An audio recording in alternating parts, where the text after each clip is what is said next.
Hello and welcome back to Suspended Fanimation. I'm your host, Dennis Bithoulkas, and this is another episode of Is It Worth My Time? This time around, it's Harley Quinn, Birds of Prey, or Birds of Prey, the emancipation of one Harley Quinn, or Birds of Prey, or Harley Quinn. I don't know what it's called this week. Actually, I do. It's called Harley Quinn, Birds of Prey this week. That's what it's called. Uh, welcome everybody. Yeah, Jesus. Okay. Um, Before I get started here, let me go ahead and take care of some business. If you like what you see, hit the like button, like, share, and subscribe. If you're still on the fence about joining up, you're going to see the very end here. There's going to be a video that pops up here. Basically, what YouTube does takes the algorithms of all the stuff you've been watching and tries to match it as best as possible. One of the videos in my vast video library and pops it up there just for you. Also, if you want to know when I'm going to be on live again next, you can hit the bell down below. It's a 50-50 chance of YouTube actually notifying you. Best thing to do is go to suspendedfanimation.com. Take a look at the schedule up there. I change it out every Monday and also update that on my Facebook page as well. Speaking of Facebook, there's a Facebook group page which you guys can talk amongst yourselves and post things. And I have a Twitter, I have an Instagram, I have a Patreon page, but no tiers set up as of yet. So, all right. Yes, I did shave off my beard. That's what happens when you get sick and you get tired of the facial hair and shit like that, and it just comes off. Um, so as I promised, I'm gonna do a non-spoiler review of this first, and then I'll go into the spoiler review. So, yeah, getting better. I'm getting there. I'm still not 100%. I'm maybe at 80% at the moment. So, um, no, I shaved myself. So, Funabi. So, in lots of places. I did not lose a bet with the beard. Philip Ademic. No. So, Man of Sand. Will we at some point discuss the latest casting announcement for the animated Masters of the Universe series? Yes, I will be discussing that next Saturday, Man of Sand. Yeah, I was too damn sick. There was just no way I was going to be able to do it on this Saturday. So, yeah, it was just I was way, way, way too much out of it. But we're talking about Harley Quinn, Birds of Prey.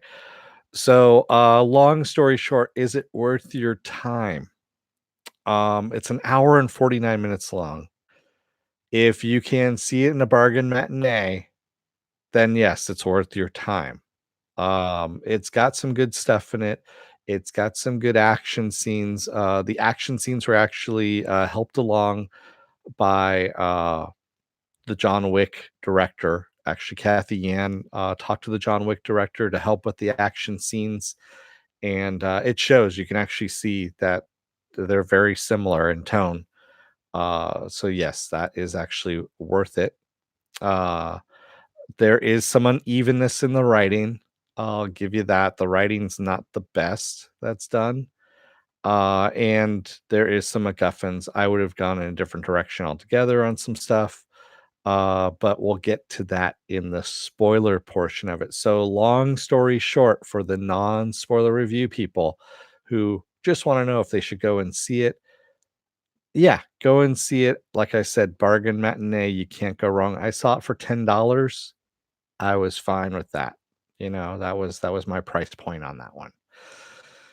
It's not doing bad, Man of Sand, and it's not doing well. It's kind of in the middle. It did kind of mediocre, and I'll get to why that is in the spoiler portion of it. So now that I'm past the non-spoiler portion of it, spoiler alert, I am going to spoil it. If you have not seen it, turn away now because I will be spoiling this, and you can come on back later after you've seen it, and it'll be a video here, and you can comment down below in the comment section. Thank you, Viking Bitch, for the paddle. So, the main thing that hurt this really, really badly is it's a much, much, much bigger movie than I think the director actually had experience with. This is a movie that you actually need to add a couple of more characters to in order to flesh things out, and it's something honestly a Catherine Bigelow wouldn't even touch. And if you know who Catherine Bigelow is, she does big fucking action movies. Point Break with Keanu Reeves and Patrick Swayze, that kind of stuff. The Hurt Locker, which she won an Academy Award for, things like that. Um, you needed to have Batman in it and you need to have Joker in it. Why do you need Batman and Joker in it? Because you need to show why Harley Quinn is so getting fucked over by the Joker. Why do I say this? Because we now have an animated Harley Quinn series that is out at the same goddamn time on DC Universe. And they're actually doing the same goddamn story. And they're doing it well. They're actually not doing it very well. They're killing it with the way they're doing this. And how one did not talk to the other or did not see the other, I don't understand. Um, because the animated series, yes, the animated series can have a lot more leeway. They can use any character they want. They can use any actor that they want because that's an animated series and they don't have to worry about the budget on that one. Whereas you're doing a live action version and you're going to put in Batman, oh my God, now you've got the legal team involved because which Batman are you going to use? Are you going to use Affleck? Are you going to use Pattinson's no nose Batman? Are you going to use Christian Bale? Who are you going to use? Which Joker are you going to use? Are you going to use Hugelo Joker? Are you going to use some other Joker all the way around? But you're going to need to show your audience who may not be familiar with your character to begin with, why she's getting fucked over all the time by the Joker because of Batman. And that was what you needed. Also, you had too big of a cast going on here with trying to bring in Birds of Prey. Harley Quinn does not work well with Birds of Prey. She does in the comics, but that's because it's comic books. She is not a redeemable character really for the most part.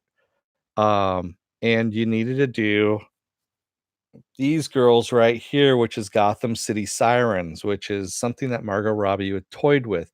She didn't know if she wanted to do Gotham City Sirens or if she wanted to do Birds of Prey, and she chose poorly and went with Birds of Prey.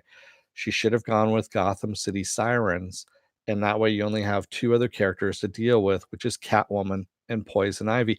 You would still have to bring in Joker and Batman in at this point too, to show how fucked over she gets by the Joker because he kind of pushes her uh into Batman's path every time. He basically uses her he use Joker uses Harley to get away from Batman is what it is.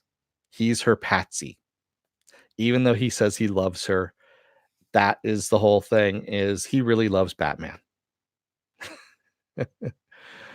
Yes, Harley was a creation from the animated series. Paul Dini created her in the 90s for Batman the Animated Series. And he's actually going back and doing the animated series again, which is going to be fairly fucking interesting. But that's what they should have done in the first place. Um, Maybe they should have used Joker. It did not tank at the box office, Green Henry. It just did poorly. It didn't do what they thought it was going to do. So it's hitting mid numbers. It's not hitting high numbers. And if you watch the animated series on DC Universe, it hits all the right notes. It actually is it's the movie that you wanted to see. It really is the no, Jared Leto doesn't get a cameo. You don't see the Joker at all. You don't even see the back of his head. You get allusions to him, but you never see the Joker at all. You never see Batman at all either. So, yeah, and the thing is, it does have some moments in it. You see her jumping into the vat at Ace Chemicals.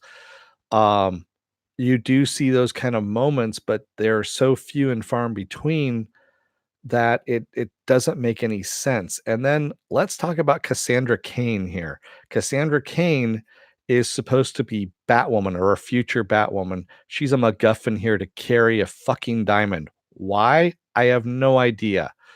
Um, I honestly didn't really care about why they were going after the diamond, to tell you the truth. And it didn't make any sense. It makes more sense for the plot of the movie to be Harley Quinn trying to break away from the Joker's shadow to become her own person and to be someone to be feared, not just be the Joker's girlfriend.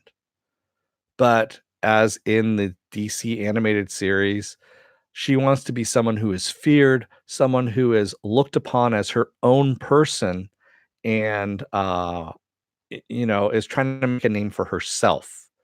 That would have been a much better storyline, but instead they don't even go there with this in this movie, and it doesn't work well.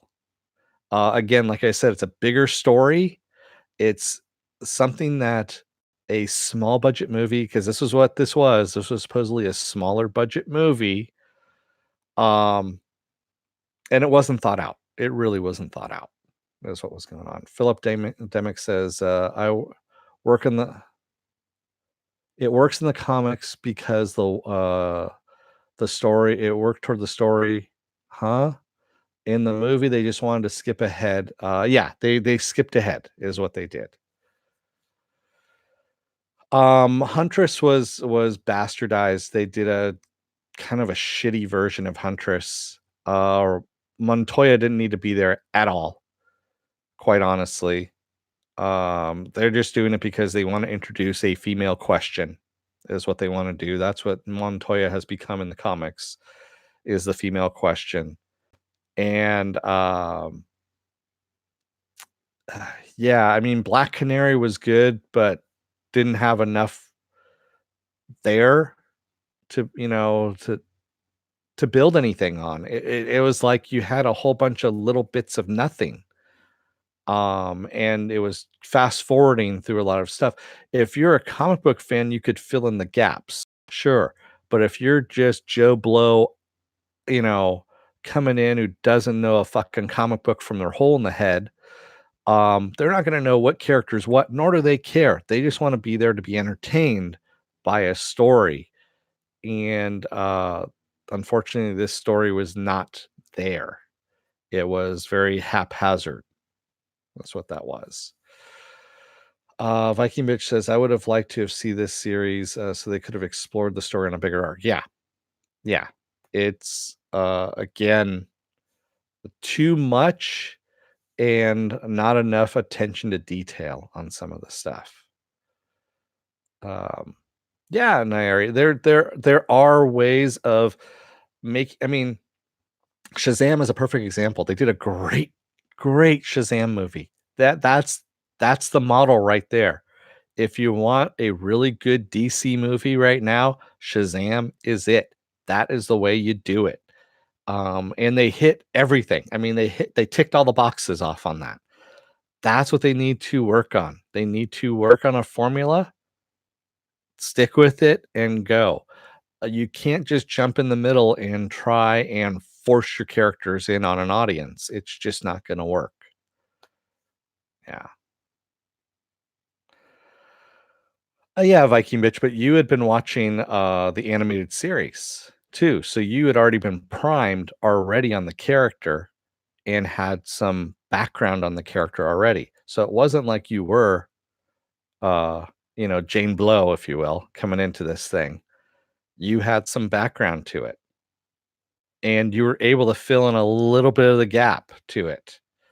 So that's the reason why I think you liked it a lot more than if you had just come in cold on this. So, and say what you will, Suicide Squad, um, fuck, Suicide Squad actually hit some of the right boxes for this movie that they should have used, quite honestly. And again, that's using Joker and Batman in it. Yeah, Harley is gonna be in Suicide Squad 2. Um, no, it doesn't set up that appearance at all. Supposedly, this is after the fact. So she is supposedly out of it at that point. So that is before this movie, which is kinda weird.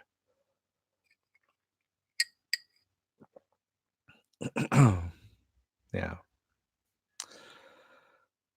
Yeah, I don't get me wrong, ass kicking females, great and everything. You need to have the story there though too to engage everybody. You can't just say, "Hey, we're gonna throw in a whole bunch of ass kicking women," and then not pay attention to the story. Because if you're again going back to that animated Harley Quinn show, um, it hits everything emotionally, comedy-wise, story-wise. It's all about, relationships and how fucked up they can be and, how toxic they can be as well. And that's nothing what this movie is anything about.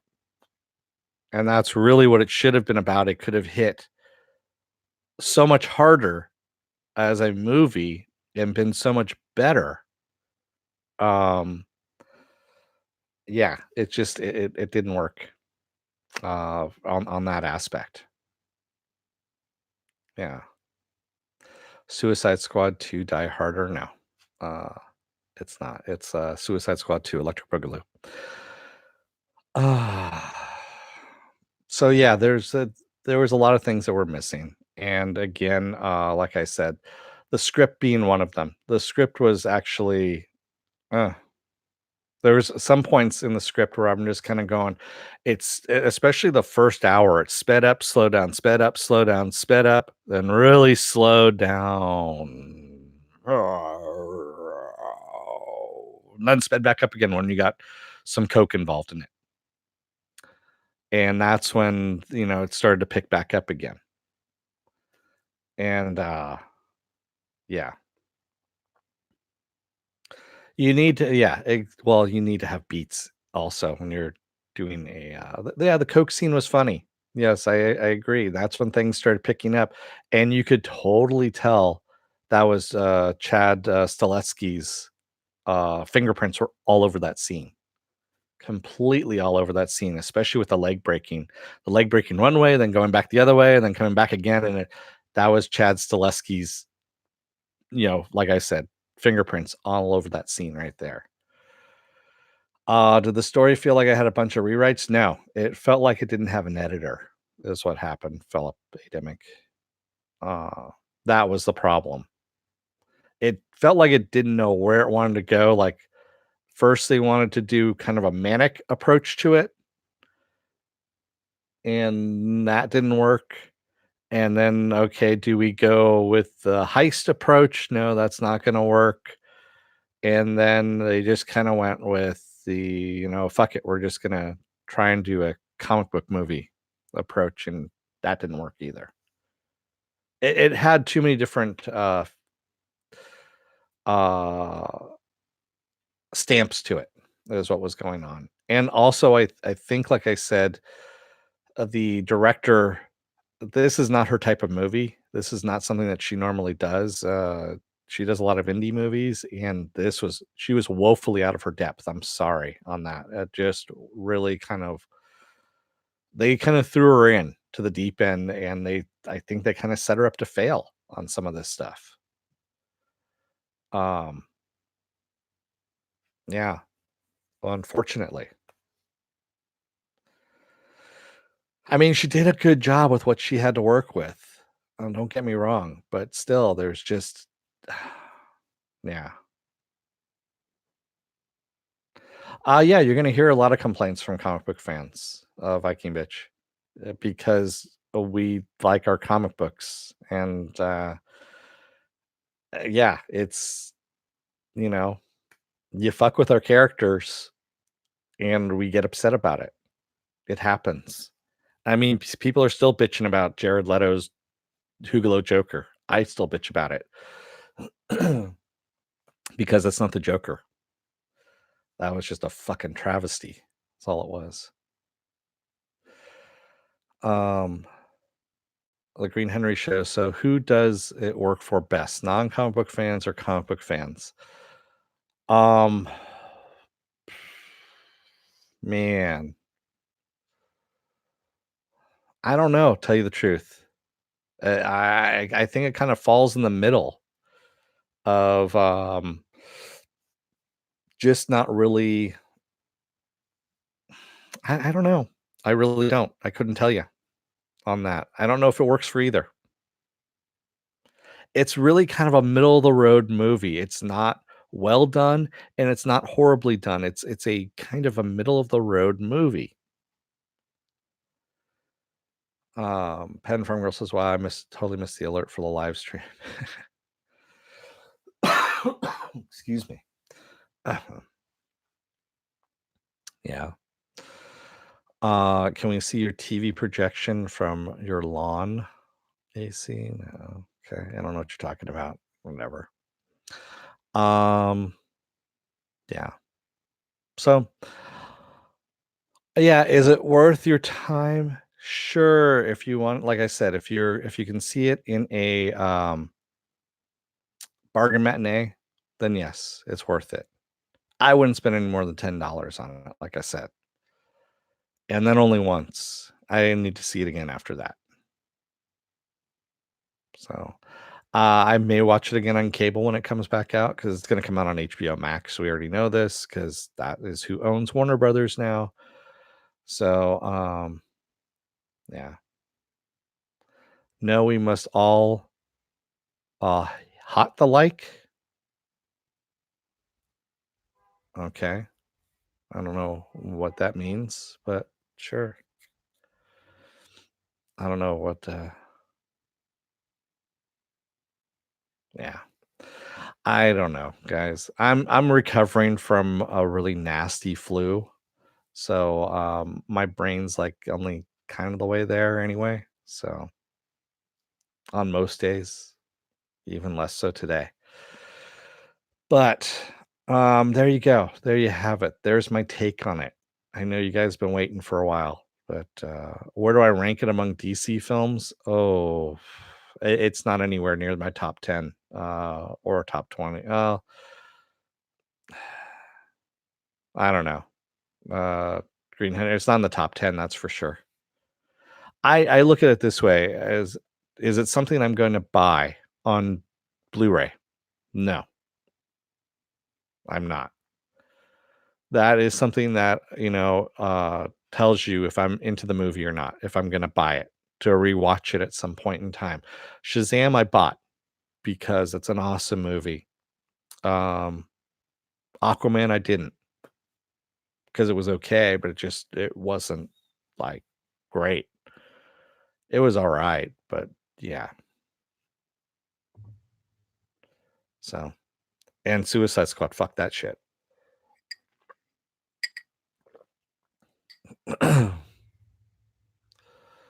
Um, no John Wick no, it's not John Wick quality.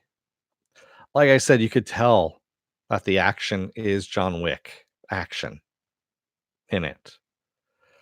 There was I'll have to admit, the final fight scene, or the final fight area, if you will, gave me a Batman and Robin vibe just from the colors, and then also there was a kind of a weird moment where they're kind of bouncing on a bouncy house kinda thing and fighting people, and they're bouncing like, "Ugh," with the punch, and I was just like, "Really? You didn't see that in dailies? That didn't work? You didn't speed it up or anything or try to cover?" Because that just looked really bad. So, you didn't like John Wick 3? That's fine, Apple Crow. There's some parts of it that I don't like either, and it's because, the original writer for it, he had help. So he wasn't on his own on this one because he was actually working on 2 things at the same time, and that's why John Wick 3, I think, suffered a bit. I did not talk about Black Mask, Green Henry show.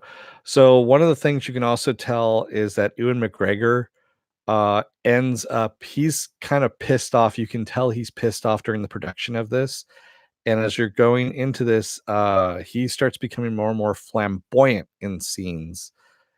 And it's something that Ewan McGregor I've noticed does is when he gets pissed off during a production, he almost sabotages the production by going campy or uh, catty or something like that. And you can tell he's getting worse and worse in the scenes, and he's just not having it at this point, and starts becoming very very queeny during it.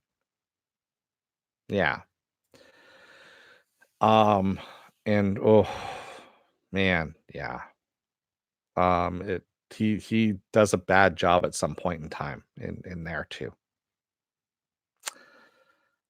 Not to mention that the really stupid thing is, and this is the thing that always pisses me off in a DC movie, is you kill the fucking villain.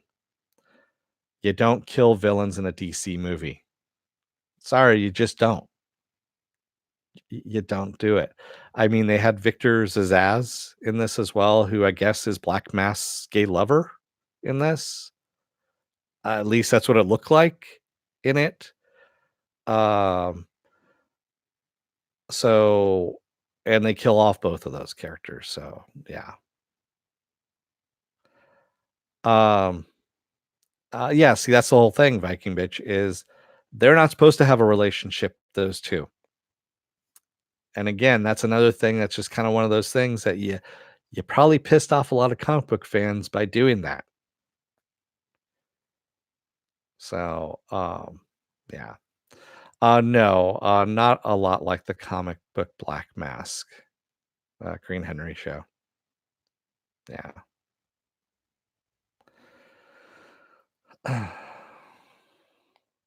Yeah. So, yeah, there you have it.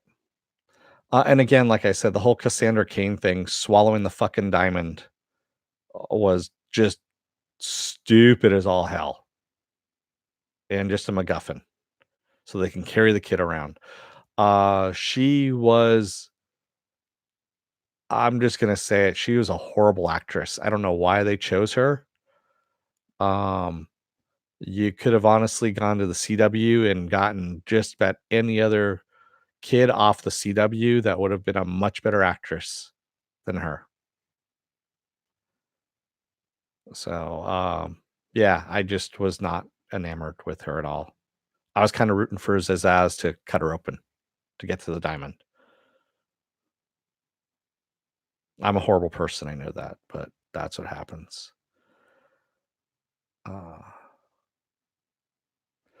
Uh, yeah, that's the whole thing, Viking bitches. I don't think that's where the script was going initially, was that those 2 were supposed to be a couple. I think they just got pissed off during production and said, "You know what? We're gonna make ourselves a couple in this thing." And, yeah, and you end up pissing off an entire slew of comic book fans right there. So, is the movie better than Gotham TV show? It's apples and oranges, Joe Greer. So, yeah, apples and oranges. So, yeah. With that said, what else I got going on? Tomorrow is going to be Project Blue Book. Yes, that's right. Project Blue Book is still on, and I'm doing that. Wednesday and Thursday, I'm off to recuperate some more. Friday, I come back with a double fucking header with not only the season finale of Harley Quinn, but the series premiere of the final season of the Clone Wars season 7. That's right. That's on Disney Plus. So it's a double header on Friday night. hmm Saturday is going to be Saturday Morning Blast Off, the return of Saturday Morning Blast Off, because I didn't get to it this Saturday because I was sick as a fucking dog. Um, Saturday Morning Blast Off, where I take the genre news of the week and any of the genre stuff you guys want to talk about and talk about it. Sunday is going to be another fine episode of Is It Worth My Time? This time I'm going to do Horse Girl because I didn't get a chance to get around to it last week or this, last Saturday, yesterday, I should say, again, because I was sick as a dog. So, yeah, there we go. I need to catch up with Project Blue Book. I just don't like having a schedule watching at a specific time. Yeah. I hear you, man. Yeah. I can't believe there's only one more Harley. Yeah, exactly. And the thing is, it's a really fucking good show. Harley Quinn, that animated series. Good Lord. It's I can't implore people enough to watch it. It's everything that you would have wanted for this Birds of Prey show, quite honestly, in this series. And I still can't believe that the producers, the writers of this movie, the director of this movie, the producers of this movie, nobody fucking even talked to these guys while they were making it, because they were making this long before the movie was even put into production, and why they didn't get their input on it at least, and said, "Hey, can we use your script maybe, or can we use your idea?" Because it would have been a much better thing. Uh yeah, they need to take care of Ivy. I agree with you, Viking bitch. Yeah, yeah. Everybody's getting over being sick. Really? Yeah. Yeah, I gotta go back to the office tomorrow, fucking implement some uh plague procedures, put them into place so this shit doesn't happen again. Put that shit on lockdown. A couple people that you know who you are out there. I'll take care of you. We'll get in tomorrow. Yeah. So, does DCU have a trial period? Yes, it does. It has a 7-day trial period, Apple Crow. It does. So you could actually binge it and still be able to watch the season finale of that. Yeah. Oh, I'm gonna nail this someone's fucking forehead is what I'm gonna do, Viking bitch. With an iron spike. More importantly, does it have ads? No, it does not. It is ad-free, Apple Crow. So I'm thinking it's probably gonna get folded into HBO Max whenever that comes out. Actually, it's May, I believe. Because, like I said before, Doom Patrol, I follow them on Facebook, and they dropped DC Universe's Doom Patrol, and they're just calling themselves Doom Patrol now, which, yeah, kind of sucks. But as long as they keep the programming, because the programming is pretty damn good, you know. I already pay for HBO Go, I think is what it is now, or whatever. So it'll be moved over to HBO Max, which means I'll get Cinemax on top of that, I guess. Excuse me. Philip A. Demick says, I don't think the movie people would allow a sexy Poison Ivy. They would ignore her name. Oh, no, actually, Philip, what do they do on Gotham? Gotham, they turned an 11-year-old child who is Poison Ivy. They amped her up to a 30-year-old woman and made her sexy and flirting with men. I shit you not. Well, it was Fox, so I mean, it's so there you go. Exactly, Viking bitch. Ew is right. Yeah, yeah, aged an 11-year-old girl to a 30-year-old woman and had her flirt with men and actually seduce men so that she could steal their money and kill them and whatnot. Ugh, yeah. Yeah, Gotham almost did the villains okay, and then yeah, they fucked it up in the end. Yeah, yeah. Well, that's Fox for you. Yeah, I'm gonna get going here too, since this was my first podcast back since the plague, of course, hit. I will let you guys go for the night. Thank you, everybody who joined me tonight in the chat. Thank you if you made it this far in the video. And remember to like, share, and subscribe. And if you're on the fence about joining up, you're going to see a video pop up here. Take a look at the video, see if that floats your boat. And if it does, hit that subscribe button. Also, if you want to know when I'll be on live again next, you can hit the bell. It's a 50-50 chance of YouTube actually notifying you. Best thing to do is go take a look at the schedule, suspendedfanimation.com. And I have a Twitter, I have an Instagram, and I have a Patreon page, but no tier set up as of yet. So there you go. Thank you, everybody. Until tomorrow, don't let the door hit your ass on the way out. Otherwise, you may be thrown into a low budget movie that really should have been a high budget movie with a writer who really didn't know what they were getting themselves into. And yeah, it just was crap all the way around. Anyway, I will see you tomorrow for Project Blue Book. Until then, have a good night, everybody, and I will see you tomorrow.